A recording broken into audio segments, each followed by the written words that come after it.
And I am back from the bank. Didn't take too long, maybe like 2 minutes tops. Alright. Figure you got a lot of videos you're gonna have when you got your free time. Just something to, you know, show you around. About to turn in. You know what? I figure I might drive by my old house, see how it's looking. Oh boy. Okay, I think I'm gonna just go ahead and let him by. Yep. Okay. There he goes, and here I go. Kind of awkwardly turned in. Oh boy. Okay. I'm not doing too good right here. If this was my driving test, I would have failed. Already bad enough I'm driving without a license, let alone already driven like 35 or so, I don't know, like, yeah, 38,000 miles without a license. That's always fun. I'm gonna go ahead and cross into the left lane. Hope there ain't no cops seeing me got my phone out here, because then, you know, that's a bad time. Okay, that was a cop. He just flashed his siren. I hope that wasn't aimed at me. If it was, then that is pretty spooky. Kind of strange that happened at the same time as me mentioning cops seeing me on my phone. That's got me pretty uneasy here.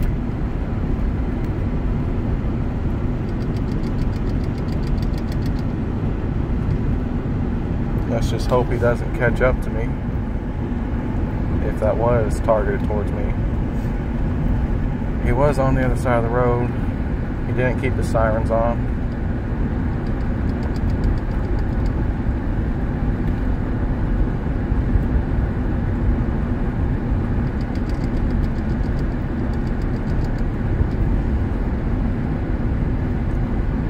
About to be turning in here. Gonna keep my phone down just in case. Don't want that happening again, and still hoping it doesn't escalate to anything else. I don't see him behind me, that doesn't mean he ain't. Cops can be pretty damn tricky like that. They like to stalk you. They don't like to just stop you. They like to full on follow you around town, see what the hell you're doing. Then as soon as you try and pull in somewhere, they start flashing their lights at you. Yeah, cops aren't always the nicest around here, but if he did flash his lights at me, that means he was just, you know, warning me not to keep my phone up. Telling me don't be on my phone while driving, since that is, like I said, pretty illegal down here. Alright. Well, about to be turning in so I can head to, you know, wherever. Oh, that's right, my house. That's where I was going. Okay. Turning in right about now. I don't see no cops ahead, but that don't mean that there ain't. I'm gonna go ahead and turn in here. Streets in Hereford are strangely wide. Alright, right here is my old street, Willow Lane. Had that engraved in my head, 500 Willow Lane, since I was in, like, I don't know, preschool.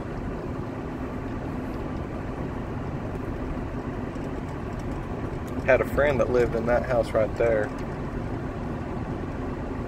from my old elementary school. And the street brings back memories.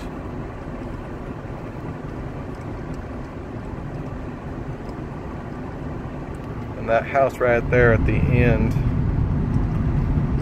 camera's not focused, it don't look like.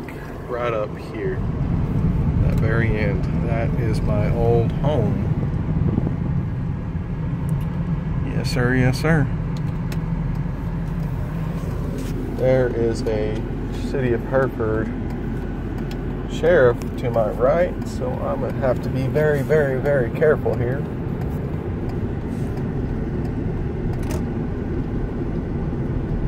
Just saw him while I was turning, gonna, you know, keep my phone down.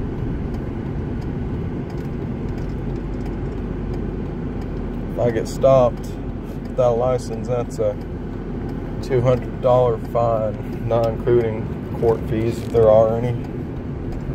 Well, I know his first time offense is $200 fine. Been driving for years now without a license. Haven't been stopped once, you know, knock on glass. Ain't got no wood around me, so gotta do the glass.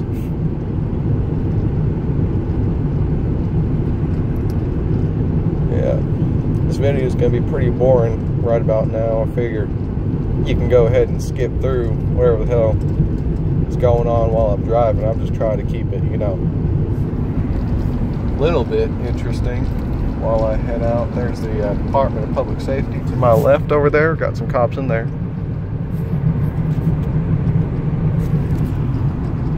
Going down this road.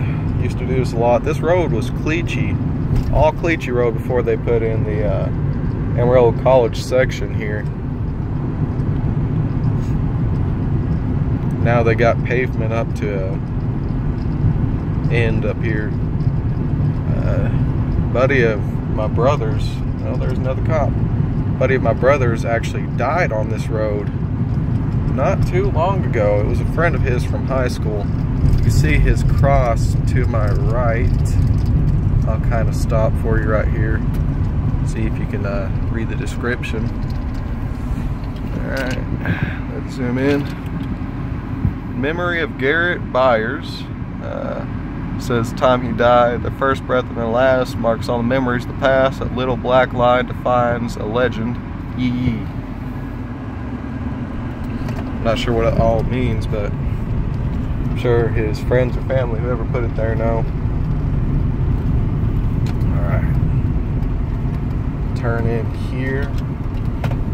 This ought to take me where I need to go for the most part. I'm in my little Cadillac. See that little ornament? So dirt roads aren't exactly entirely my friend. I gotta avoid anything, you know, any sort of pothole more than a few inches deep. Completely bottom out. Alright, there was my old preschool. I think it goes up to high school, but I'm not sure. It was a church school, Nazarene. That place was a shithole. Lots of self-righteous assholes there. Pardon my French. Got a big old pothole up here. Oh boy. You definitely don't want to run into that. You know, lots of farmland out there once you get to the outskirts of the town. Beef capital of the world, or America, or whatever the hell they call it. It's Hereford, Texas. Lots and lots of ranches and farmland. You can't leave from one end of a ranch and not see either a farm or another ranch up until you get to around Amarillo. Alright, almost to my grandma's. I'm about to end the video once I get up to the door. Say hi to her, you know. Then I figure after a while I'll go show you around some of the stuff they built at their house. They had a machine shop in there, not like the one that I just left from, but it was a kind of a wood shop, but it was more of I don't know how to describe it. They could work on machines in there if they wanted. They had the machines for it. It's just they did more work with wood than anything else in that one. And he had built it himself along with the house. My granddad did. And not too long ago, I'm gonna keep my phone down a little bit again just in case. Not too long ago, I want to say it was less than a year ago, but I don't know, time's been flying too damn fast. I'm not even entirely certain anymore. He turned it into a bunkhouse because our family on my dad's side has gotten really, really big. Good thing I have my phone down because that's a cop right there. God damn, what is going on today that I'm seeing all these cops? But he turned it into a bunkhouse because our family's getting too big and we didn't have enough rooms. They've got a 3-bedroom house with multiple couches, lots of space in it. And they still didn't have enough room. Oh, actually make that 4-bedroom because they got another queen-size bed in the basement, along with the craps table and all that good stuff. They've done pretty well for themselves. So they turned their wood shop into a bunkhouse. It's got, I think, 2, 4, 6 beds in it, plus couches. All the beds are bunk beds, but they made the bunk beds themselves, so it's metal and wood, and they installed charging ports on the top of every one and on the wall of every one. They installed a TV on one that my dad likes to sleep on whenever we have family get-togethers. Oh, it's nice as hell. They got light switches on the top of one of the bunks. I mean, I'll have to show you it whenever I get to it, but for now, we are on the street. Not sure if that's a cop. I'm gonna keep my phone down one more time. And that is not a cop. It was Atmos Energy. Yeah, you can probably see it in the rear view. All right. See that right there? It's America. And this right here is my grandma's house. So I managed to turn around right quick. And they live on the rich side of town. Like some of these houses. You know what? I'm gonna go and show you. I figure you could appreciate this one house right up here. Right here to my left. See that? Tell me that is not just an outstanding waste of money. Like, who needs that? Who actually needs that? Even if you've got $100 trillion, why? Why? When are you gonna ever use up that space? Talk about 20 bedrooms or some shit. Who actually needs it? It's just showing off at that point. Sure, it looks nice and all that, and it's impressive to look at, but I mean, that's all just pride. You don't really need it. It's just such a waste. But in general, how it was made, it is really, really nice. I especially like that fence right there. I just don't understand. I'm sure my grandparents had the same amount of money or similar, and they just fit into a house that accommodates them, and they build onto it whenever they need more space. Just never understood needing or even wanting something that big. I don't know, maybe you can give me some insight on it, but about to end this first or second or however many videos I'm on. Right about here. 13 minutes long, good God. Yeah, there we go. And let's end it.